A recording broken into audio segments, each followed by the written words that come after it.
안녕하세요. 북스원 카페 여러분. 자, 오늘은 이제 한국 정근대사 강독 관련된 내용을 하겠습니다. 제가 작년 10월 달인가 11월 달에 그 한국 통론 강독하면서 그 앞에 이제 살인 정치 성장 과정 관련된 내용을 했고요. 이제 요번에 할 것은 뭐냐면 분당 정치 시작 부분 관련된 내용을 할게요. 그래서 몇 페이지 펴보시냐면요. 한 통 309페이지 보세요. 예. 자, 여기 내용을 보면 여기 있는데, 자, 지방에서 견고한 기반을 구축하고 계속해서 살림 세력을 확대했던 살림은 그 당시 을사사를 주도한 소윤 정권이 그 권력의 원천이었던 중종비 문종 왕후의 죽음과 함께 몰락함으로써 정계 지출이 활발히 됐고요.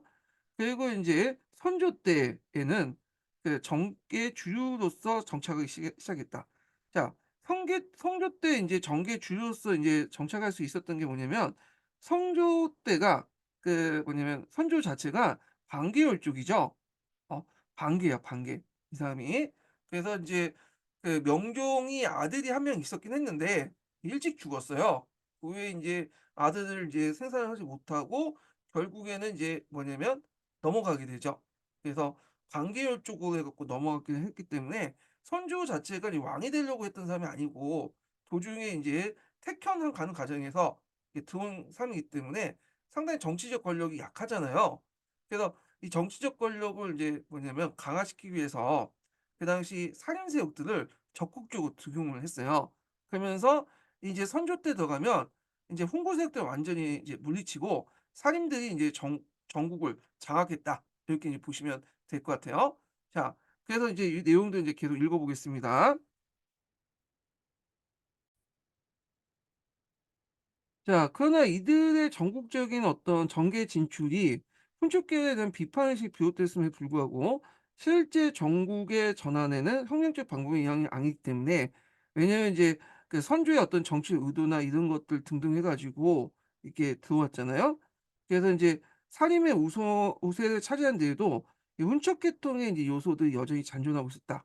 그리고 이에 이제 사립 내부에서도 그 구체제 즉 훈적 정치에 이제 척결을 둘러싸고 이견이 이제 노중되었으며 이것이 분당으로 발전됐다. 분당으로 발전됐다. 종전의 이제 훈적 계열과 살림 세력의 대립이 이제는 살림 내부의 분당이 이루어져 대치된 양상으로 변모한 것이다. 이렇게 있죠. 자, 그래서 인제 이 살림들이 전국을 장악했지만 아직까지는 훈적 정치의 요소들이 남아 있었어요. 그래서 제가 전 시간 때 그다음에 중종 때부터 외척들을 등용해서 왕권을 강화시키려고 했잖아요. 이런 패단들이 중종이 죽고 나서 명종 때까지 계속 이어졌고 이런 것들이 인제 이런 훈적 계열의 패단을 만들어냈다. 이렇게 이제 보시면 될 것 같아요. 자, 그래서 최초의 분당은 인제 뭐냐면 선조 8 년에 동인과 서인의 분연에서 시작됐다라는 거죠. 자, 이것은 선조 초에 활발히 진출해 보이는 사립 내부에서 기성살인과 신진사조 사이에 이제 뿌리를 두고 있는데 표면적으로는 심의경과 김용의 방목에서 비롯된 것이다.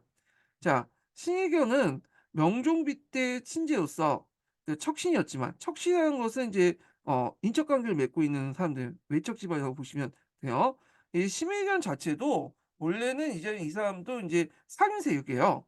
근데 살인세력이지만 또 그 뭐냐 왕과 또 왕 그 뭐야 왕족들 그러니까 그 왕실 가문과 이제 인적 관계에 연결되어 있는 사람이죠. 그래서 이제 이 신의견은 인제 평소에 살림을 옹호하여 많은 살인계 인물을 하였으므로 이때 그의 도움을 받아서 정계에 진출한 사람들이 그를 자신의 동조자로 인식하고 있었다. 자, 그러나 정국이 점차 사림에게 유리하게 이제 전개되어 신의견에 의지하지 않고도 관료가 될 수 있는 신진사료들이 등장했고 이 사람은 이제 그를 척신으로 봐서 배척한다. 이렇게 이제 그래서 신의견이 이제 척신에 의해서 배척됐다. 이렇게 보시면 되죠. 그래서 이 그를 두둔하는 기성 관료들이 그를 공격했으며 요게 분당의 계기가 마련됐다는 거죠. 그래서 이때 마치 이조 전량 의 이제 주요 담당직을 둘러싸고 누가 대입한 신의경과 김용훈이 방목이 포면화됐어요. 그래서 이제 이조 전량직이 상당히 그 당시에 되게 중요한 간직이었거든요. 그래서 이조 전량에 대해서 좀 알아보면 그 당시 이제 이조 전량은 이제 그 여러 가지 권한이 있었는데 그러니까 자대권이 있고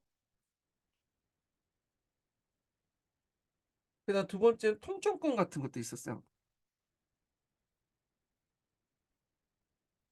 자대권이라는 건 뭐냐면 자신의 후임자를 청구할 수 있는 권한이에요. 이게 원래 법으로는 명시되어 있지 않은데 성종 때 그 당시 인제 홍보세력들을 좀 약간 견제하기 위해서 간행적으로 형성됐다 됐거든요. 이게 이제 뒤에 이제 숙종 때 폐지됐던 거고요. 통정권이라는 건 뭐냐면 당하지 요직 3사 있죠. 3 사를 선발할 수 있는 간행이야. 그래서 예전에도 한번 얘기했지만 이 오품 이하의 이제 하급 관리들은 실질적인 선발권을 이 이조 전량이 갖고 있어요. 그래서 이게 상당히 요직 중에 요직이야. 그래서 인제 요걸 둘러싸고 인제 싸우기 시작했다. 이렇게 인제 보시면 될 것 같은데요. 자, 그래서 인제 이때 그 기성사님들은 서인 이렇게 묻혔고 김용훈 같은 신진사들은 동인으로 이해해 갖고 분당이 발생됐다. 이렇게 인제 보시면 되는데 여기에서 좀 눈여겨볼 게 인제 예전에 조선사를 연구할 때 일본 학자들은 이걸 뭐와 연결하냐면 당쟁으로 인제 연결했어. 예. 그래서 그거에 대해서 인제 이런 인식이 강복 후에도 좀 계속됐다가 이거에 대해서 인제 문제가 있다. 예, 일본 애들이 인제 쓴 거잖아요. 날조된 것이라는 지적을 인언하고 그래서 인제 이걸 뭐라고 인제 하냐면 분당이라고 해야 된다.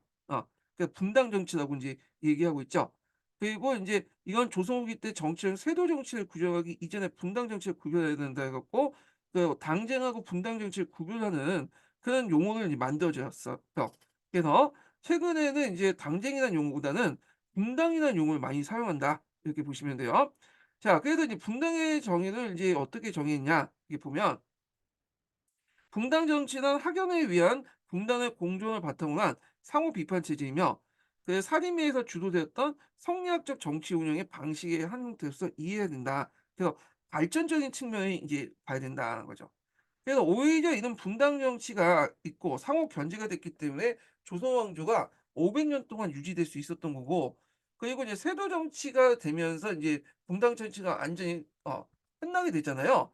그것 때문에 오히려 인제 뭐냐면 '조선 왕조가 기울어졌다.' 이렇게 이제 보고 있는 거지. 자, 그래서 인제 이런 것들 이제 파악을 해 두시면 될 것 같고요. 자, 그러면 인제 여기에서 인제 동인과 서인의 어떤 차이점을 좀 정리를 좀 해 보고 계속 또 읽어 보겠습니다. 예. 자, 여기 보면 이제 동인과 서인의 이제 차이점을 보면요. 이거 어디다 적어 놨어요? 자, 여기 이제 보면 자, 동인은 이제 김용훈을 중심으로 한 신진사림을 중심으로 했고 서인은 어 신의견을 중심으로 한 기성사림을 중심으로 이제 했고요. 그래서 정치적 쟁점은 이제 동인 같은 경우에는 치자 지배자의 인제 어떤 도덕적 자기 절제를 통해서 부패를 막으려고 한 걸 중시해서 훈적 정치의 요소를 철저히 배격했다. 그래서 외척을 배격했죠. 그래서 심의견도 살인이지만 이 사람은 외척이라고 갖고 이제 공격을 했는데 아이러니하게 이 심의견 자체도 예전에 젊었을 때 외척들을 비판했던 사람이야. 근데 이제 더 나중에 이 후배 이제 살인들로부터 인제 이거 그런 이유로 인제 또 비판을 받는 거죠. 자, 훈척을 철저히 배격하는 것보다는 서희는 치인의 역정을 두고 통치하는 데 영향을 주고 도덕성보다는 인제 실용성을 이제 본 거야. 그래서 제도 개혁을 통해서 그동안 피폐했던 기층사회를 복구해야 된다. 그래서 능력만 있으면 외적을 포용할 수 있다라는 거야. 그다음에 동의는 인제 뭘 강조해요? 여기 보면 학문적으로 인제 이항과 조식 학문과 연결돼 있잖아요. 이를 강조하면서 원칙을 충시하는 그런 계열이고 그에 반해 서인들 같은 경우에는 인제 이가 이제 나중에 서인으로 자정을 하거든요. 그래서 이 같은 경우에는 좀 눈치를 본 것도 있어요. 왔다 갔다 하고 뭐 그러다가 결국에 이가 서인 쪽을 완전히 자정하면서 인제 학파적 학연적 성격이 좀 강해지는데 이의 영향을 많이 받았어요. 그래서 이 같은 경우에 기를 강조하죠. 그래서 기를 강조하면서 구체적인 척결보다는 그러니까 구체적에 대한 척결보다는 현실 문제 해결에 관심이 있다. 그래서 이는 현실 문제에 관련된 여러 가지 개혁안을 제시했다. 그렇게 이제 보시면 될 것 같아요. 자, 그래서 인제 요렇게 해서 한번 또 읽어 보겠습니다.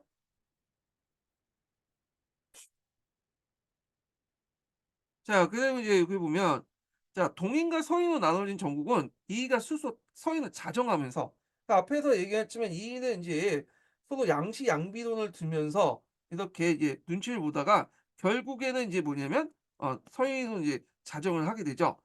자, 그래서 개교 학연서를 띠게 되고, 그래서 인제 단순히 정파가 아니라 예 학파와 연결되기 시작한 거죠.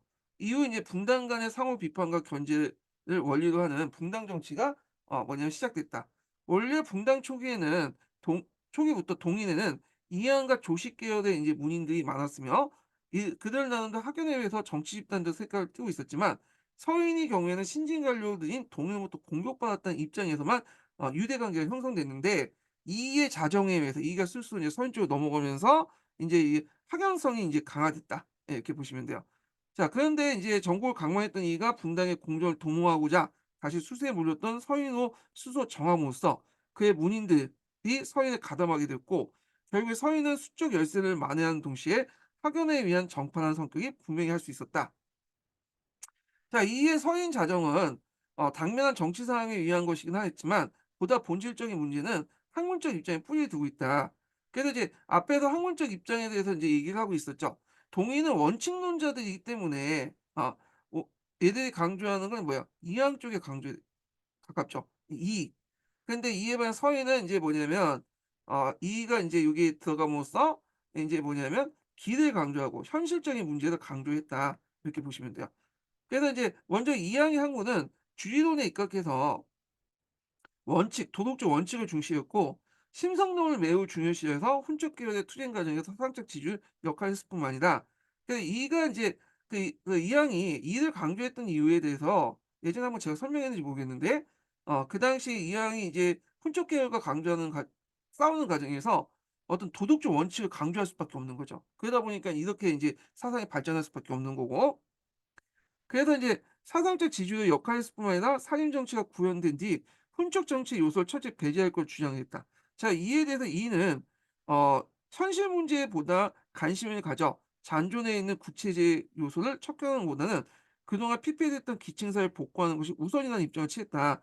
그러니까 이 같은 게 이항보다 좀 20살 어려요. 그러니까 뭔가 아들뻘 정도 되는 세대죠. 그러니까 이때는 이미 인제 훈적 요소는 인제 많이 사라진 상황이었고, 그러다 보니까 현실 문제가 인제 눈에 보일 거 아니에요. 그래서 이인은 기를 강조하면서 현실 문제를 되게 강조했다. 이렇게 이제 보시면 되겠죠. 자, 이 문화의 가세에도 불구하고 서인은 계속 열세를 면치 못하였고 동인이 우세했다. 그래서 이제 그때 인제 이 동인의 누가 정여림의 모반 사건이 나요. 예. 이게 상당히 중요하죠, 역사적으로. 이 정여림 모반 사건.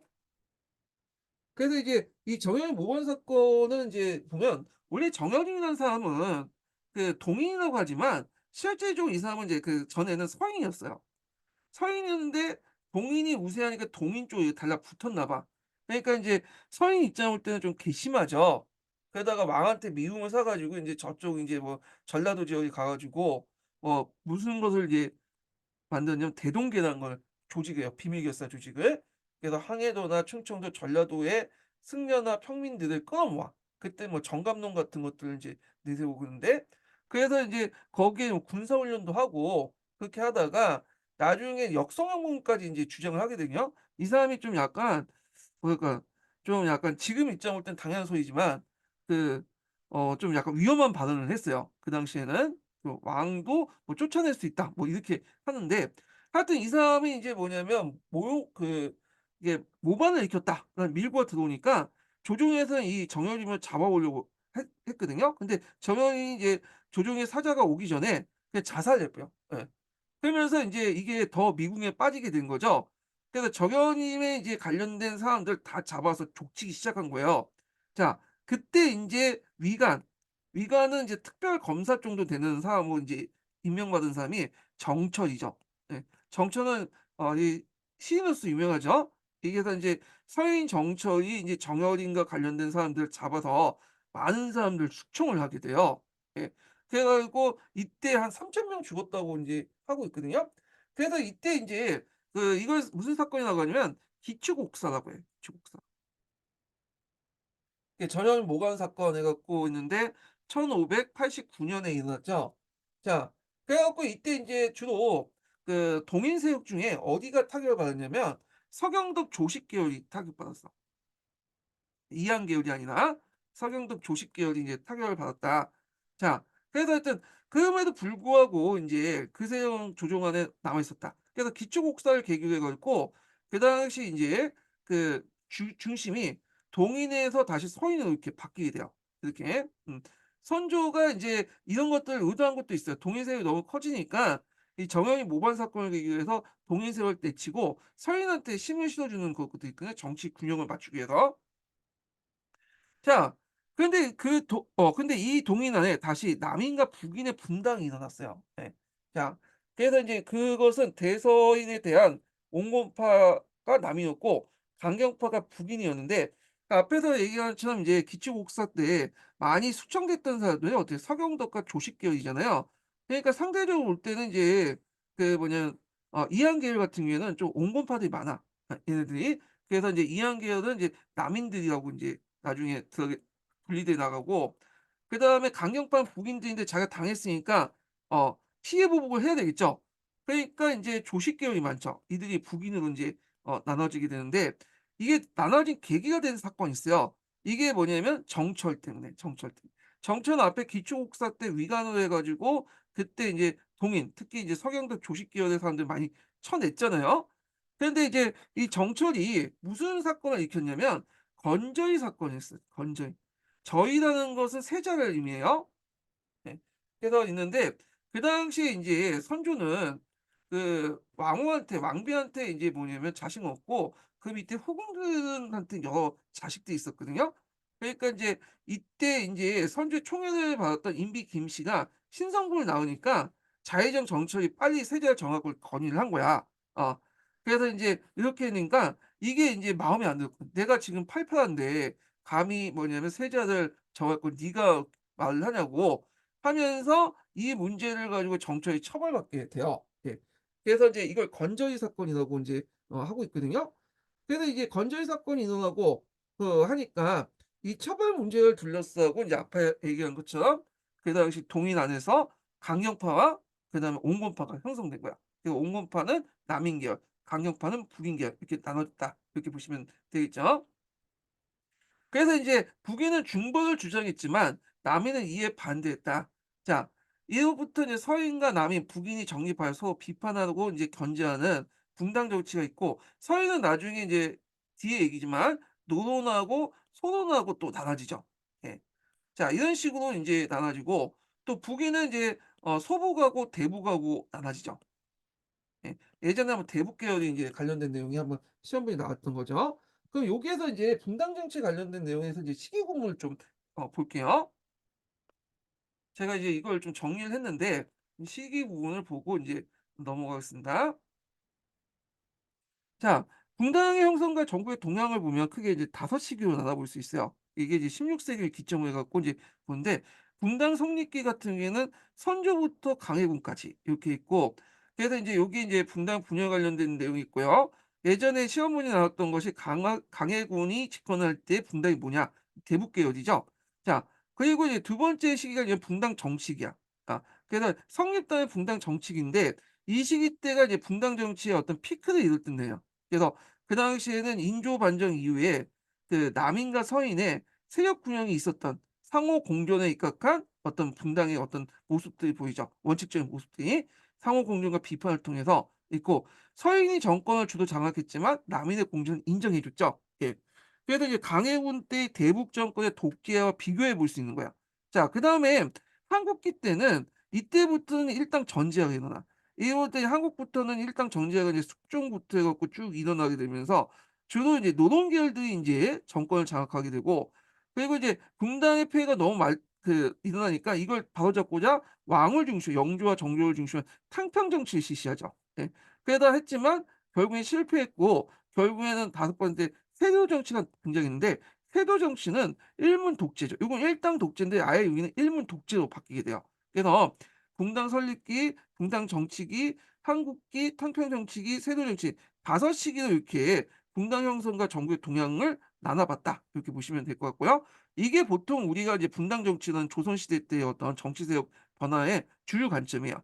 근데 예전에도 말했지만 이 분당 정치라는 것은 성립부터 해 가지고 이렇게 뭐냐면 분당 정치가 무너질 때까지 그 밑에는 사회 경제적 변화가 깔려 있어요. 그래서 이게 사회구조사 관점에서 인제 제시를 하고 있거든요. 예, 이런 것도 같이 기억을 해 두시면 돼요. 그래서 한국 통론에 보면 분당 정치가 왜 성립됐고 그것이 왜 좀 그 말폐화돼서 이렇게 무너졌냐, 이걸 다 사회 경제적인 상황과 연결돼서 사회 경제 변화가 분당 정치의 어떤 형성과 이런 말폐화, 무너짐, 붕괴하고 연결된 것에 대한 이제 기술이 있어요. 예. 자, 그래서 인제 요렇게 한번 봤고 그다음에 넘어와서 인제 뭘 보냐면 임진왜란 넘어간 다른 책도 한번 읽어 볼게요. 자, 여기에서 이제 미래인 교과서 한번 잠깐 보겠습니다. 미래인 교과서 118 페이지 펴 볼게요. 예. 그래서 제가 이제 보는 강독 강의 책은 어 이게 이제 그 15년 개정이 아니라 09년 개정을 제가 지금 주로 보고 있거든요. 이 15년 개정 역사책이 중학교다 보니까 좀 약간 수준이 떨어져. 인고 수준 아니야, 내가 보기에도. 그래서 이제 정근대 사업 내용은 15년 개정보다는 09년 개정을 보고요. 그다음에 이제 근현대사 부분은 이제 15년 개정을 보고 있는데 뭐 새로운 책이 나오니까 또 그때 가서 이제 또 골라서 이제 읽어 보면 되는데 요게 113 페이지부터 인제 읽어 보겠습니다. 자, 여기 보면 인제 이조 전량을 둘러싼 살인의 대립 관련된 내용인데 그 앞에서 인제 그 의례당론이라고 하죠. 요걸 이제 이 사건을 의례당론, 의례년에 일어났다 해서 의례당론이라고 하는데 요 관련된 내용이에요. 자, 여기 보면 이 심의경과 김용이 이조 전량직을 두고 서로 다투고 있다. 도대체 이조 전량은 어떤 자리기에 살인이 둘로 나눴을까?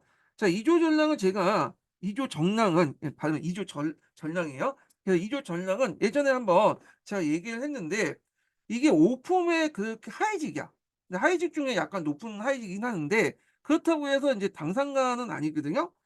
근데 이걸 인제 둘러싸고 이제 5-6 품과 6 품은 인제 그 정도밖에 안 되는 건데 3-3간 정도 되는 자리인데 이게 상당히 요직이에요. 5 품이 2조 정랑하고 6 품이 2조 자랑을 함께 불었던 게 2조 전랑인데 2조 정랑은 이제 젊고 명망 있는 문신중에 임명했는데 이 자리를 거치면 재산까지 순조롭게 할 수 있는 요직이었고 훈계도 거의 높은 편은 아니었지만 3 품 이하의 문간의 청거, 그 3-4 요직의 선발권, 이걸 난간권이라고 해요. 제가 이제 언급은 안 하는데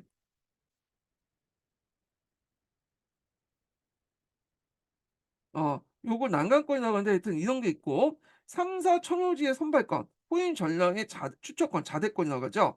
여러 특권을 가지고 있었다. 그러니까 이 때문에 3-4 언론 활동을 은연중에 주도하면서 정치의 영향이 커서 고위 관료의 길에서도 고위 관료도 길에서 이조전을 만나면 말은 내려 인사를 할 정도다. 결국 누가 이조 정당의 그 차지하에 따라서 권력의 항배가 결정되었기 때문에 이 자리를 둘러싸고 분단 간의 경쟁이 일어났다. 그래서 의례당론 관련된 사료 내용이니까 한번 읽어 보세요. 연려실 기술인데 이 연려실 기술은 좀 약간 흥미 위주로 적어놓은 야사 역사서거든요. 야사 중심 역사서인데 역사이기 때문에 역사서이기 때문에 좀 약간 신뢰도는 떨어지긴 하지만 한번 읽어 보시고 자, 그다음에 이제 볼 게 인제 뭐냐면 시민한국사 관련된 내용 한번 읽어 보겠습니다. 자, 417 페이지 한번 볼게요.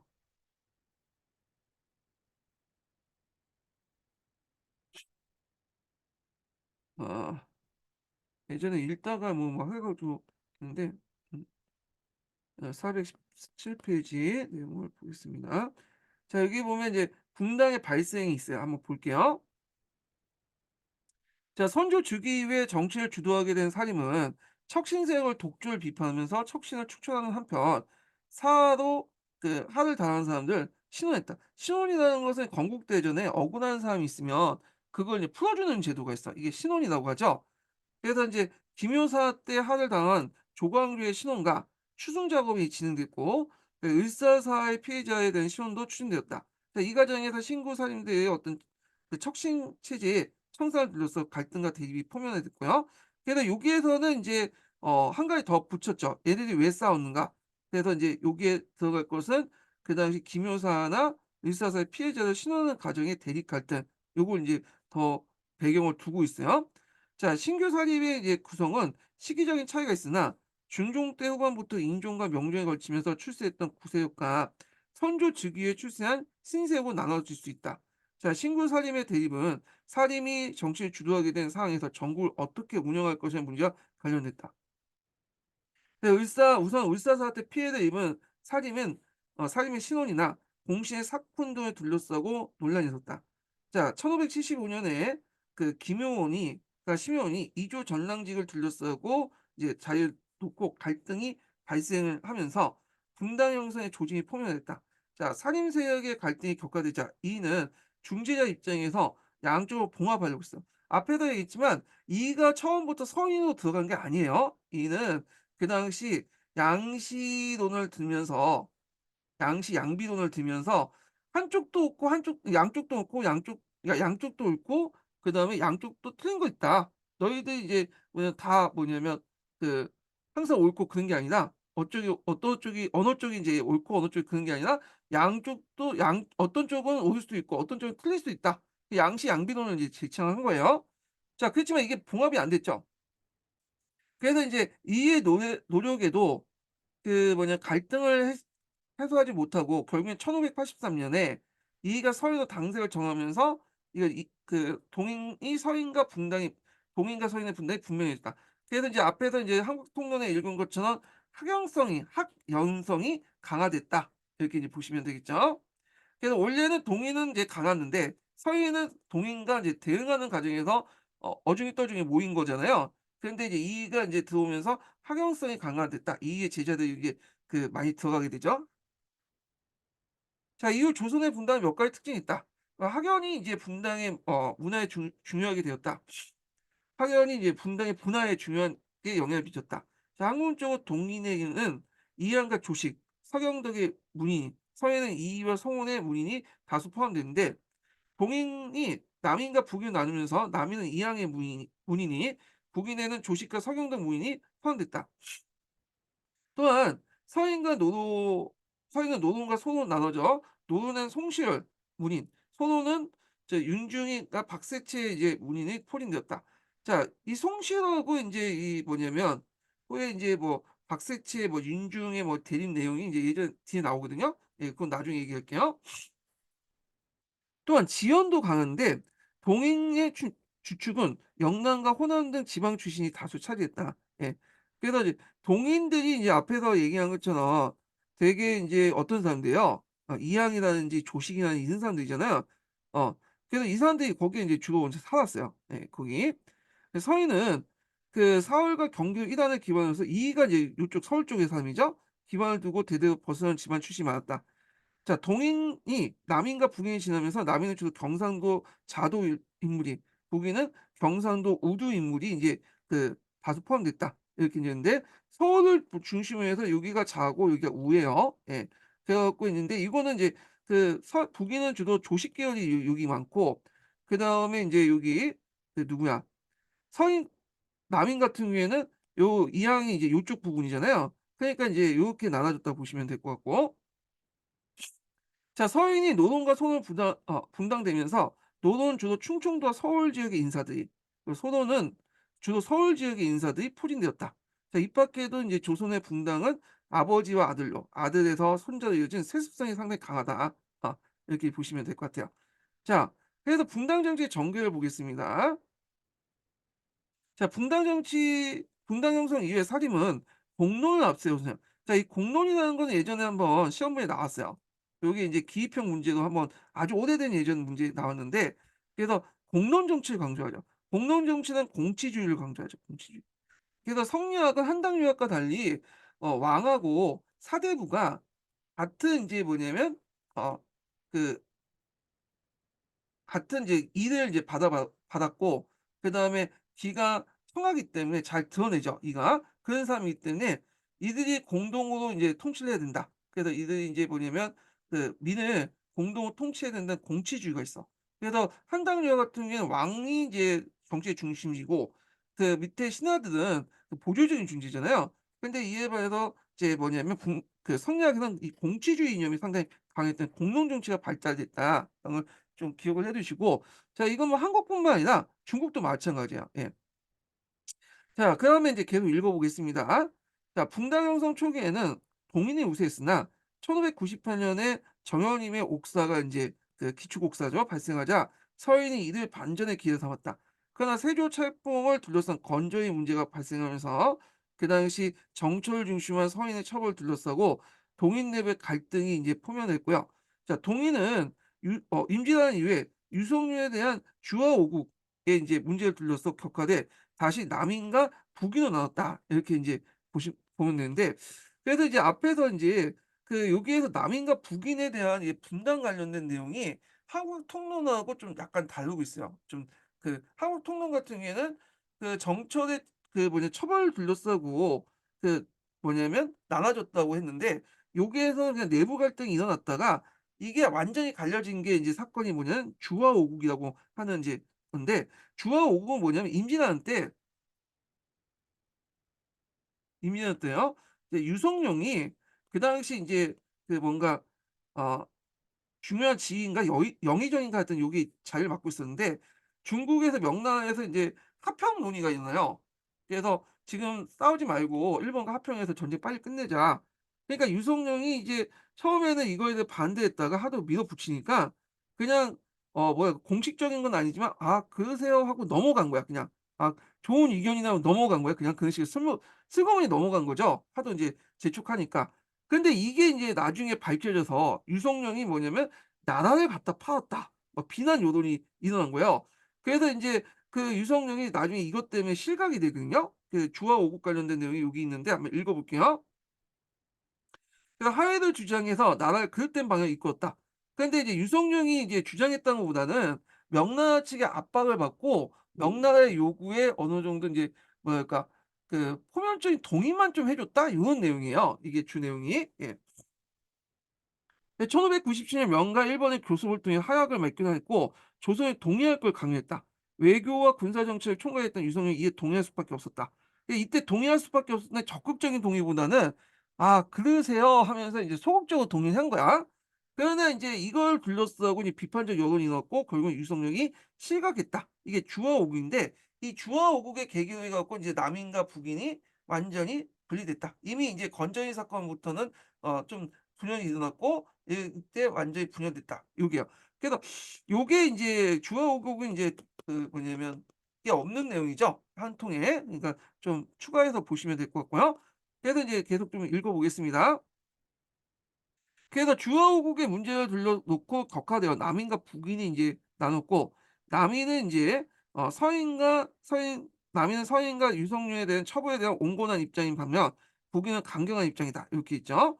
자, 그래서 인제 이렇게 있고, 임진왜란 이후부터 인제 강해군이 집권하게 되고 이 북인이 인제 전국적으로 주도했는데, 요때 북인들은 이제 대북 계열된 북인들이죠. 요건 좀 이따 나중에 좀 얘기를 해 보고요. 자, 그러면 이제 임진왜란으로 넘어가죠. 임진왜란으로.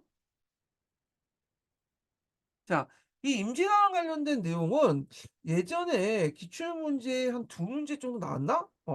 그래서 앞으로 나올 가능성이 많은 부분이에요. 왜냐면 중요하잖아요, 임진왜란이니까. 그래서 이걸 좀 꼼꼼히 읽어 보실 필요는 있을 것 같아, 임진왜란 관련된 내용을.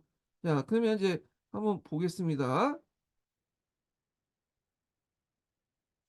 자, 붕당의 대립 후 양반 사이가 분열되기 시작하자 16세 후역에 동아시아 국제 정세에 커다란 변화가 일어났다.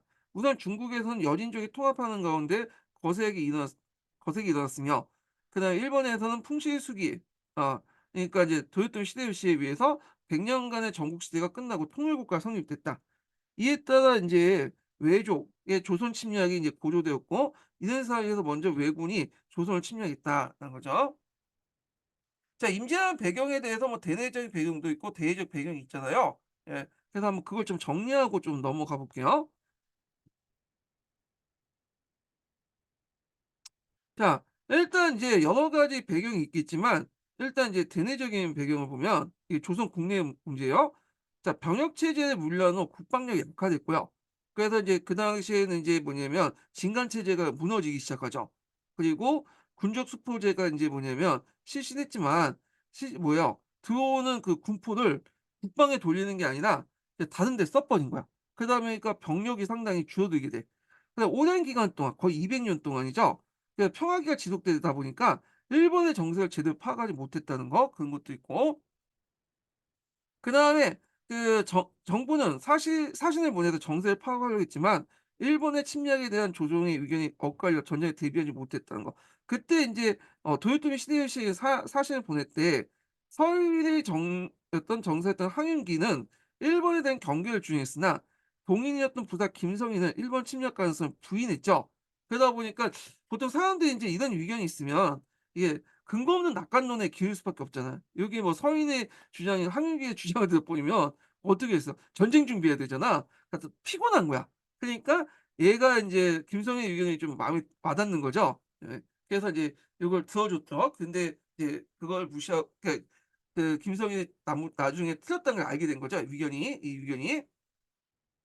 자, 그러면 일본의 측면에서 볼 때 왜 전쟁을 하게 되냐? 자, 일본에는 도요토미 히데요시가 전국 시대의 혼란을 수습하고 새롭게 집권하자 이 국내 지방의 이제 영주들 다이모들 있죠? 불만을 바꿔 돌리고 자신의 대륙 진출 욕구를 채우기 위해서 조선을 침략했다.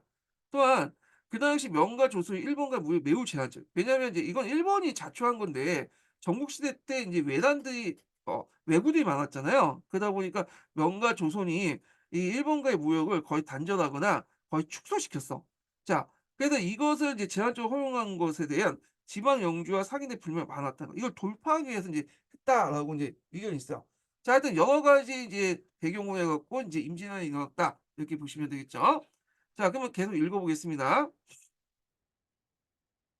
자, 일본을 이제 통일한 풍신수기는 아직도 자기에게 반대하는 영주도의 군사력을 약화시키고 막대한 해외 무역의 이득을 취하고자 20만 대군을 보내 조선을 침략했다. 자, 그래서 인제 일본군이 침략했던 이제 그 첫 번째 장소가 부산이죠, 오늘날. 그래서 부산 같은 경우에는 이제 뭐 여러 성들이 있지만 그중에 제일 중요한 선이 동래성이었어요. 예, 부산지는 그다음이었고, 또 우리가 이제 지금 부산이라고 하지만 실제로 이제 그 당시 부산의 중심은 동래라고 보시면 돼요. 그리고 부산은 나중에 개항 후에 커지면서 나머지 지역을 다 먹으면서 이 부산이라고 이제 지칭하게 된 거고요. 예. 자, 그래서 인제 계속 읽어 보겠습니다. 이때 부산 청사였던 정발과 동네 부사였던 인제 누구야? 그 송사영 있죠. 송사영이 부산과 동네에서 상륙하는 왜군을 맞아 사투를 벌이는 실패했고요. 다시 인제 왜군이 인제 계속 올라오다 보니까 이걸 막기 위해서 중앙에 출정한 이제 그 도순 번사였던 그 당시 신립이 충주의 배수진을 지고 항대했죠. 자, 이 그 신립이라는 장군은 되게 유명하죠. 되게 유명해. 뭘로?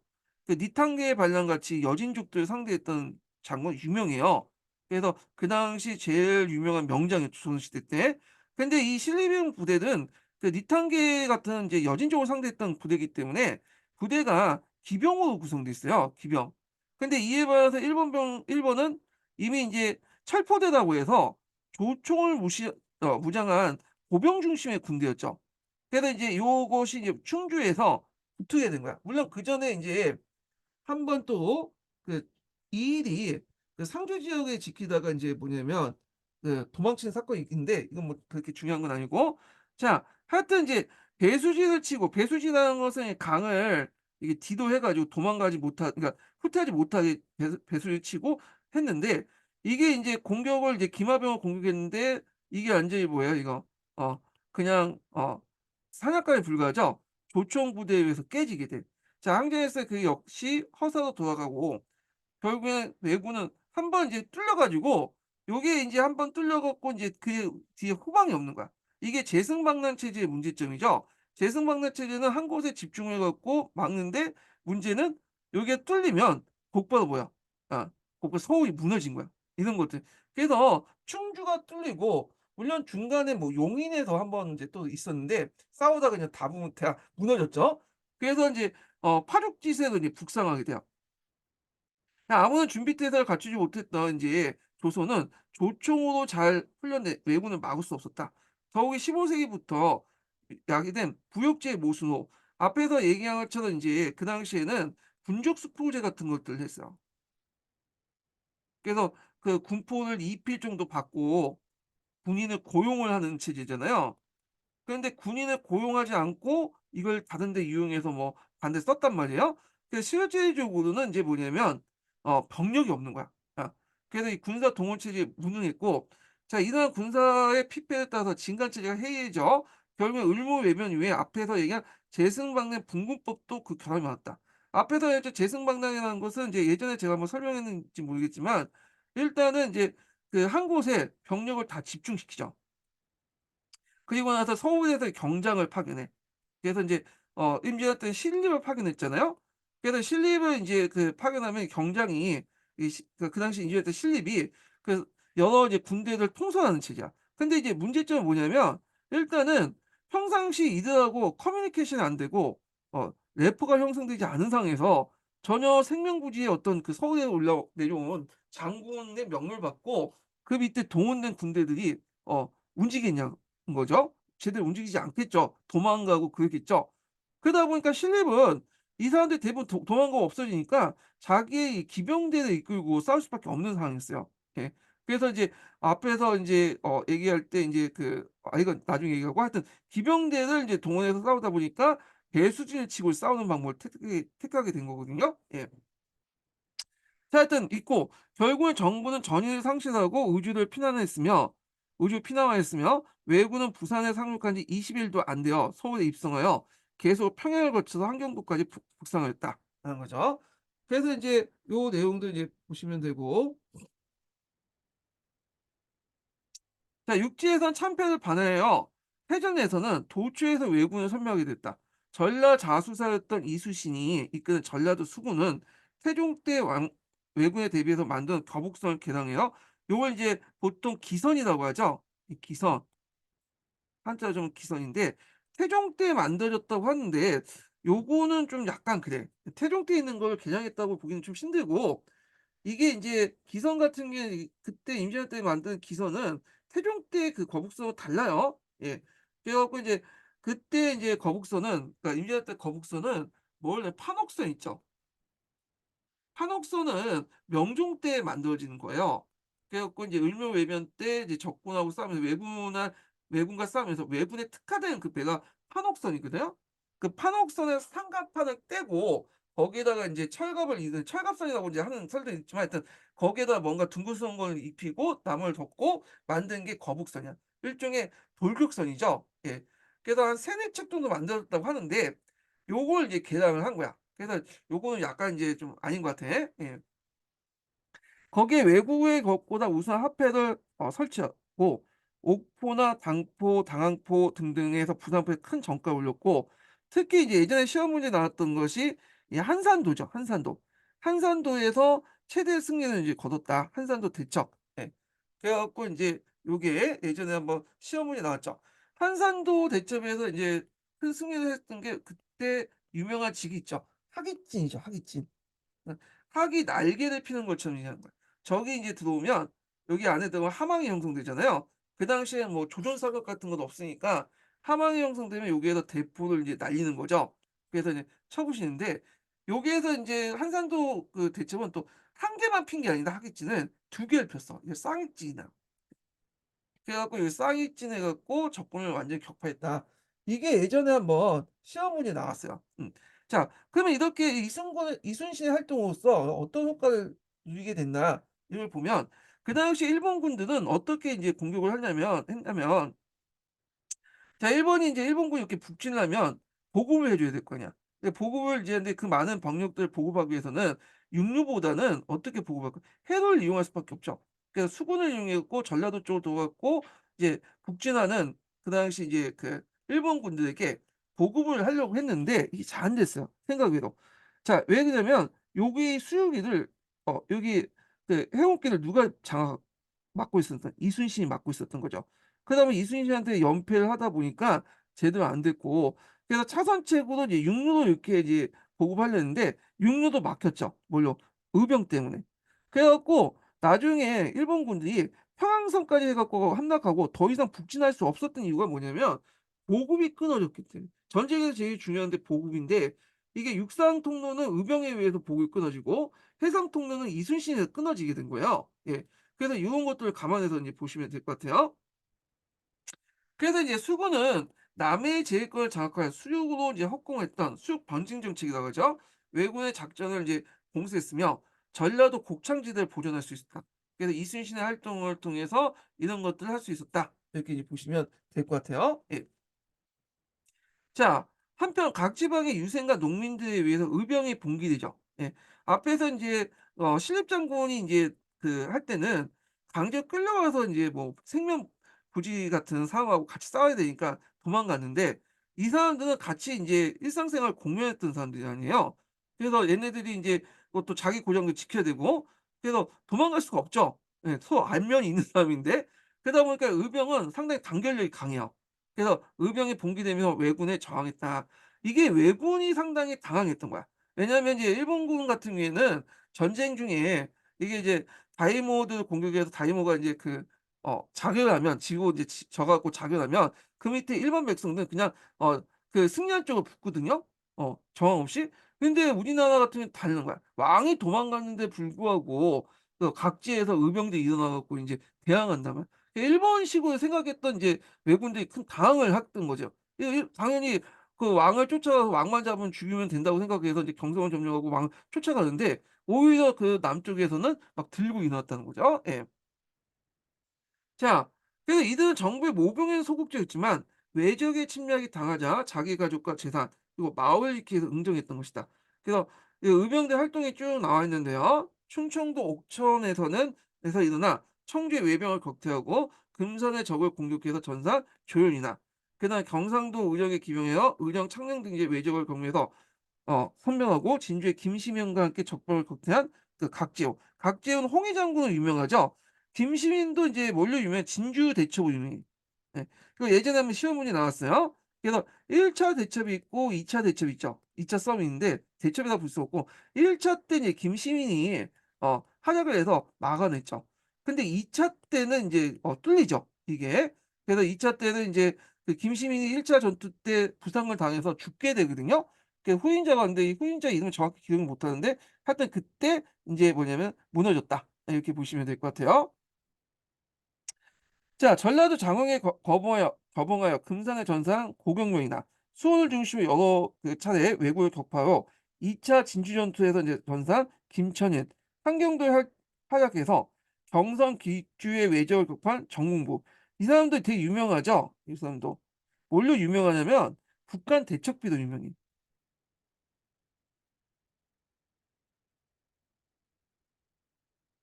예. 그래서 인제 그 당시 한경도 같은 경우에는 그 당시 왜군이 온다니까 국경인이라는 사람이 있어요. 이 사람 이름이에요, 국경인이.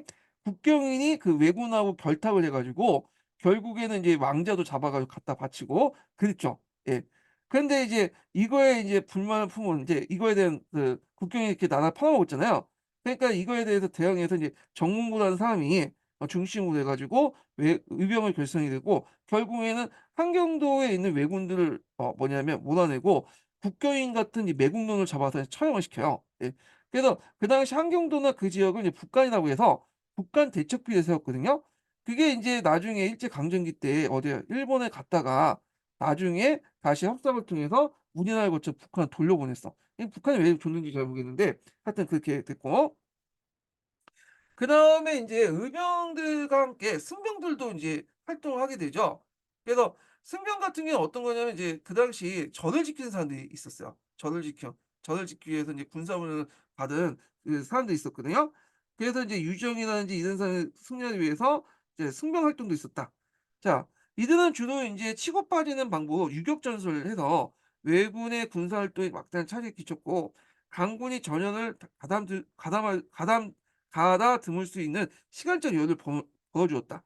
자, 남해 수군이 연전연승할 수 있었던 것도 육지의 의병들이 왜군의 공격을 차단해 주는데 힘입은 바 컸다. 자, 그러면 조선군이 왜군에게 참패한 것은 처음 2 개월에 불과했고, 그 후에 오히려 조선군의 우세 속에 전란이 지속되었다는 거죠. 그래서 인제 수군의 승리와 의병의 활동은 전세가 반전되어 가고 있을 때 이호송이 이끌었던 이제 명의 원군이 도착하면서 평양을 이제 탈환했다는 거죠. 그래서 이호송이 인제 그 당시 이제 원군을 이끌었는데, 이 사람이 인제 이끌었던 부대가 크게 두 개의 부대죠. 기마병은 이게 북쪽에 있는 북로군들, 그러니까 요동군들이죠. 예. 자기의 이제 친위군이고, 그리고 이제 강남군들을 끌고 왔어. 강남군들은 인제 뭐냐면 포를 중심으로 해 총포를 무장한 부대들이에요. 근데 이여성이 이제 강남군은 이제 옆에서 이제 지휘하는 부대고 실제로 자기 친위부대는 요동군이었거든요. 그래서 평양성을 점령하고 나서 이 사람이 좀 욕심을 부려 가지고 강남군을 좀 제껴 놓 채 그 김하병만 자기 친위병만 이끌고 벽제관을 공격하죠. 그래서 벽제관에서 인제 왜군한테 대패를 하게 돼요. 예. 그래서 결국에 다시 이제 평양에 돌아와서 움직이잖아. 그래서 처음에는 열심히 싸워 보려고 했더니 가만히 생각해 보니까 '남의 나라 전투에 가서 전쟁에 가서 뭐 이렇게 죽을 필요 있나.' 그렇게 생각을 한 것 같아. 그래 갖고 이 평양에 돌아와서 움직이지 않고 왜군과 하의를 이제 하게 돼요. 하의를 인제 맺으려고 했죠. 그래서 이제 명예후전제의도 해 갖고 전쟁이 4년 동안 약간 인제 장기 소강 상태에 이제 머물게 되거든요. 이 기간이 1593 년부터 해서 1597 년이야. 일본도 이제 명과 이제 하의를 이제 응했고 결국에 명과 일본과의 협상이 회담은 이제 했지만 서로 이제 입장이 안 맞기 때문에 깨지게 되죠. 하여튼 뭐 그렇게 했고 한편 명군과 합세해 서울 수복하였던 권유는 행주상성에 응고하고 있다가 명군이 인제 그 평양을 퇴각하니까 고립돼 왜군의 공격을 받게 돼요. 행주상성은 서울 바로 앞에 있으니까 일본군 입장일 때 그걸 그대로 놔둬서는 안 되겠죠. 그러니까 인제 권유대 행주상성을 공격을 했는데 이때 적은 병력을 가지고 뭐냐면 그 3 배가 넘는 3-4 배가 넘는 일본군 격퇴를 하거든요.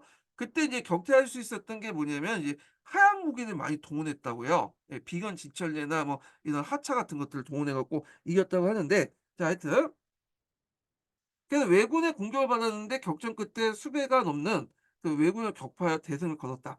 자 행주 전투에 패배한 왜군은 서울을 포기했어. 왜냐하면 이제 서울 앞에 행주 상성에 이제 조선군이 있고 조선군을 공격해서 패배를 하니까 더 이상 인제 잘못하면 이제 행주 상성으로부터 공격을 받을 수 있잖아요.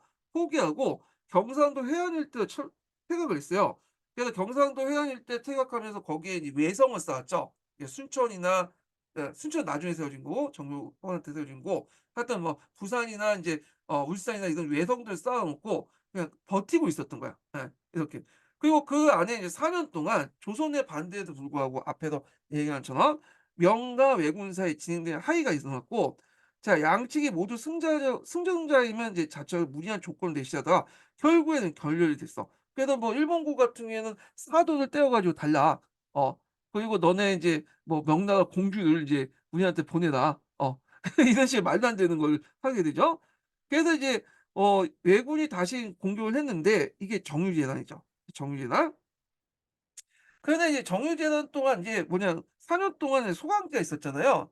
그 과정에서 이제 조선군이 가만히 있었던 게 아니에요.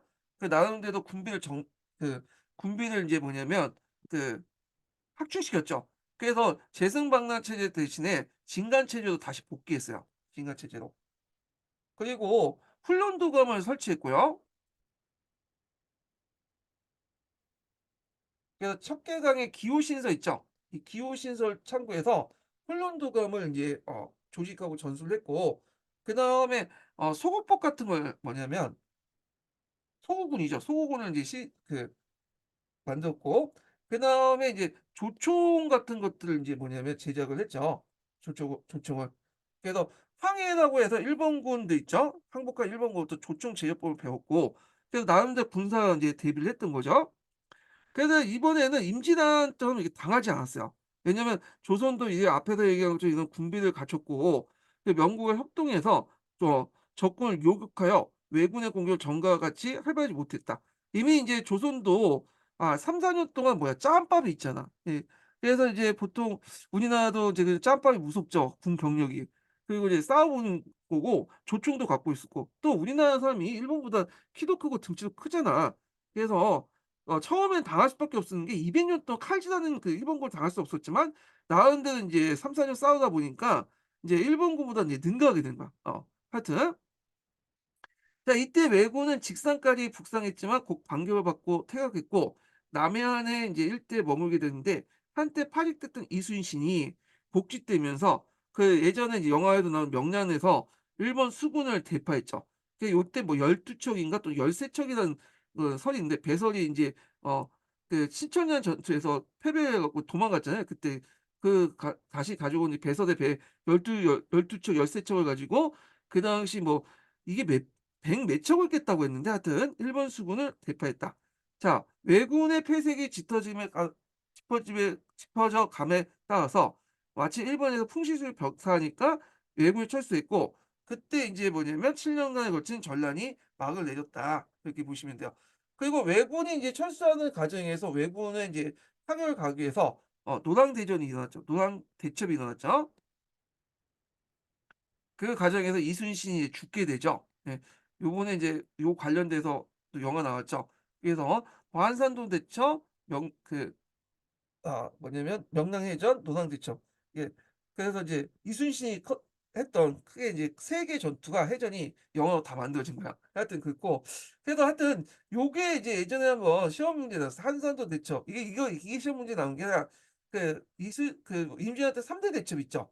그래 갖고 한산도 대첩, 행주 대첩, 그다음에 김시민이 읽었던 제1차 진주 대첩. 요렇게 예전에 한번 시험 문제 나왔거든요. 그래서 요길 중심으로 한번 파악해 주시는 것도 좋을 것 같아요, 요 부분도. 예.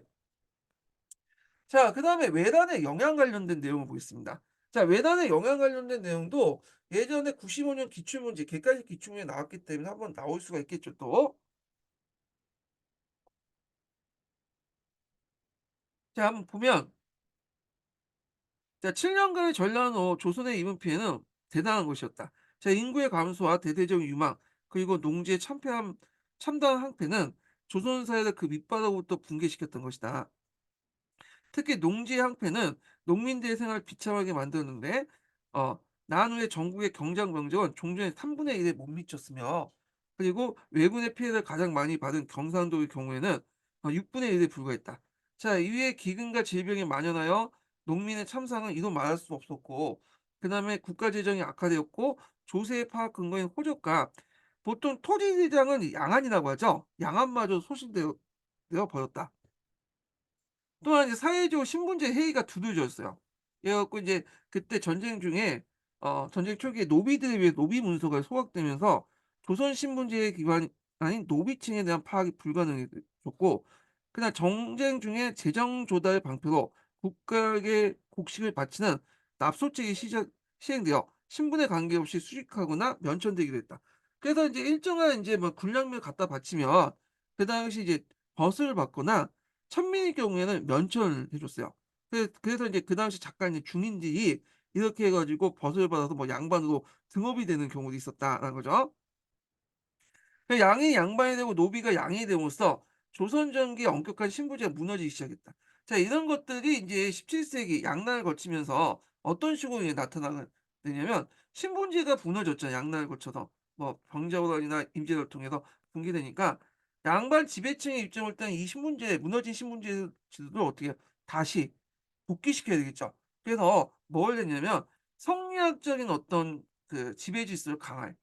예전에도 성리학적 지배 질서는 내세웠지만 요때는 완전히 강화시켰어요. 그래서 성리학적인 어떤 세계관, 그런 질서는 뭐냐면 양반들 안에서만 지켰던 거예요, 조선 전기 때는. 근데 이것을 인제 뭐냐면 밑에 모든 부분, 정치뿐만 아니라 일반 서민들, 그리고 인제 뭐 여러 가지 생활 풍습이나 이런 것들이 다 적용이 되는 거야. 이건 나중에 얘기했지만, 그래서 성리학적 지배 질서를 강화시키면서 신분제 붕괴를 막으려고 했다. 그렇지만 이것도 잠시뿐이었고, 그 후에 인제 17세 후반부터 시작한 상업화의 경제 발달을 해 갖고 결국에 신분제가 붕괴되기 시작하죠. 예. 그런 것도 인제 같이 기억을 해 두시면 될 것 같고요. 자, 그다음에 이제 문화재 소실 손실 역시 막심해서 경복궁 등 궁전과 불국사 등 수많은 사찰들이 불타 없어졌고요. 사고실록에서, 그래서 조선왕조실록이 4 군데 보관했잖아요. 그중에 전주 사고만 남아 가지고 나머지는 모두 소실되었으며, 이 밖에도 많은 서적과 예술품들이 손상을 입거나 약탈당했다. 다만 전쟁 중에 절강봉법이 이제 새로 도입됐는데, 절강봉법은 인제 척경 누 뭐 뭘로 유명하냐면 앞에서 얘는 척계강으로 유명하죠. 기호신서. 예. 그래서 이 기호신서가 이제 척계강이 쓴 책인데, 이거는 뭘로 특화된 거냐면 왜군들을 격퇴하는 데 특화시킨 거야. 그 16 세기 때면 후기 왜구라고 해 갖고 그 당시 일본 왜구들이 이제 많이 들어왔잖아요. 물론 이제 중국인 왜구들이 훨씬 더 많았지만, 그래서 이걸 왜구에 격퇴하는 데 뭐냐면 특화된 책이 전술 방법이 척계강의 기호신서다. 이게 절강법보의 주요 내용인데 그 안에는 이제 소고법이라는 어떤 군대 그 조직 방식이 있고 그다음에 총포효 같은 거 있죠. 그래서 불량기포나 뭐 이런 것들을 이제 이용하는 방법도 있고 원항진이라고 해 갖고 이제 있어요. 그래서 10인 1 조로 해 가지고 한두 명의 적군을 이제 두들겨 패는 거죠. 예 뭐 이런 것들. 예. 그다음에 오늘날 이제 뭐야 수영탑 오늘날 수영탑하고 이 비슷한 비견 진천내 같은 거나 하차에서 다연장 로켓포 같은 거 있죠. 이런 그 비슷한 이제 신무기 등을 개발함으로써 전술 무기의 발달을 촉진시켰다. 그다음에 임진왜란은 조선뿐만 아니라 중국에도 큰 타격을 주어 명이 멸망하고 전란 중에 크게 성장했던 여진족이 후금을 건국하는 왕조 교체가 일어났고요. 그리고 일본에서는 전쟁에서 참여했던 서북 지방의 영주들이 몰락하고 동부 지방 지금 오늘날 에도 지역에 이제 그 누구의 도쿠가와 이에야스가 일어나서 결국에는 에도 막부를 열게 되죠. 예. 또 조선에서 약탈한 서적이나 할자, 뭐 도공 등을 밑바탕으로 주작을 비롯한 학문가 그래서 이제 대표적인 사람이 강황이라는 사람이죠. 이 사람이 이제 그 조선 성리학을 이제 알려줬다고 해요. 일본에 가 가지고. 자 비롯해 학문과 문화예술에 있어서 커다란 진보를 이뤘고 특히 이제 이때 그 일본의 도자기가 도공들 많이 잡아갔잖아. 이 도자기 일본의 도자기가 아리따 도자기 같은 도자기들이 세계 시장에 팔리기 시작해. 왜냐하면 그 당시 이제 17 세기 때는 명청 교체기하고 겹쳐 있잖아요. 그래서 인제 그 당시 인제 명나라 원래는 도자기로서 유명했죠. 근데 내란 중이기 때문에 팔질 못했던 거야. 그래서 그 자리를 인제 일본이 대신해서 일본산 도자기가 전 세계에 휩쓰고 다녔다. 이렇게 이제 보시면 될 것 같아요. 예. 자 전쟁이 끝난 뒤 조선과 외에는 외교를 단절했다. 당연하죠. 서로 사이가 안 좋겠죠. 따라서 경제적으로 막다른 타격을 받은 대마도주는 교육의 재개를 요청했고 그냥 독국가 막부에서 포로를 잡아간 조선인들을 피로인들을 보내주면서 수호를 요청했다. 독국가 막부 입장은 이런 식으로 얘기했을 거야. 요걸 이끈 건 도요토미 히데요시고 난 도요토미 히데요시를 뭐냐면 싫어한다. 그래서 그들 세력들 물리치고 에도 막부를 세웠던 거다. 얘하고 나하고는 상관없다. 임진왜란 나는 출전도 안 했다. 그걸 그렇게 하면서 인제 했던 거죠. 그에 이에 조선은 승리했던 유정을 인제 일본에 보내서 조선인 그 포로를 세안시키고 포로를 이제 되돌리게 하는 걸 세안사죠. 세안사를 파견하고 그 뒤에 교섭을 재개해서 국교를 회복했다. 자 이게 강해군 때인데 강해군 때 왜 회복됐냐면 나중에 얘기했지만 그 당시 국제 정세 때문에 그래요. 그 당시 국제 정세를 보면 그 위에 북쪽에 호금이 있었죠. 그리고 밑에 이제 에도막부가 있었단 말이야. 근데 둘 다 척을 지면 어떻게 양쪽으로 공격받을 수 있잖아. 그러니까 남쪽을 좀 안정시키기 위해서는 에도막부하고 손을 그러니까 국교를 이제 맺을 수밖에 없었던 상황이었죠. 예. 그래서 이런 것도 인제 같이 고려해 주시고요. 이후 이제 조선은 일본에 통신사를 파견해서 양국은 19 세기 때 일본의 메이지 유신이 일어난 막부 정권까지 평화적인 관계를 지속하였다. 이렇게 보시면 될 것 같아요. 그러면 이때 인제 그 조선인과 이제 일본이 왜 이렇게 국교 재개를 했는가? 그걸 이제 좀 정리를 좀 해 보면 자 일단 어 조선의 목적은 일본으로 끌려간 포로를 데려오기 위한 세안 목적이 있어요. 그래서 이때 국교 재개를 할 때 인제 원래는 통신사라고 인제 갔었는데 이때는 통신사가 아니라 회당 겸 세안사라고 했어. 그 사명대사를 인제 유정을 이제 파견했죠. 그래서 조선인 포로 7천 명을 데리고 왔다는데 다 데리고 온 것은 아니고 일부만 데리고 온 거예요. 그리고 앞에서 얘기했던 강성해진 여진족을 견제하고 국지적 긴장을 완화시키고 했고 일본의 정세를 또 파악하려면 알아야 될 거 아니야. 그래서 일본한테 당했던 게 뭐냐면 100년 넘게 통신사를 파견하지 못했던 거죠. 물론 이제 이거는 우리나라 측면에 잘못한 것도 있지만 일본 측이 또 문제가 있어요. 왜냐하면 전국 시대 때 중앙 정부가 없는 상황에서 통신을 파견할 수 없잖아요. 예 그런 걸 해야죠. 하여튼 그런 목적으로 해서 이제 기후 약조를 강요 때 내렸다는 거 기억을 해 두시면 되고 자 일본 같은 경우에는 에도막부 소군이 승계를 대외적 공인받기 위해서 그러니까 에도막부에 이제 소군이 즉위하면 우리나라 사신들이 이제 통신을 오잖아요. 그러면 에도막부는 얘들을 이제 뭐냐면 조공 사줬다는 이제 그 다이모드에 소개해 가지고 뭐냐면 조선도 인정한 이제 뭐냐 "쇼군이다." 이렇게 인제 해서 그 뭐냐면 대외적으로 공인받을 수 있다는 거죠. 그다음에 에도막부의 경제적 어려움 대마도, 대마도의 경제적 어려움. 대마도 같은 경우에는 이제 오랫동안 조선하고 교육하면서 더 살 수 있었던 지역이잖아요. 대마도 산지가 많다 보니까. 그리고 조선의 선진문명의 필요성 뭐 등등 이런 목적으로 해 가지고 인제 했다. 이렇게 이제 기억을 해 두시면 될 것 같아요. 자, 그래서 인제 이렇게 해서 인제 뭐냐면 임진왜란에 대해서 인제 한번 읽어 봤고요. 그다음에 인제 그 다음 시간에 뭘 읽냐면 포셈하고 그리고 그 시민왕국사 관련된 임진왜란 관련된 내용을 한번 읽어 보겠습니다. 자, 오늘은 여기까지 하고요. 예, 다음 시간에 뵙겠습니다.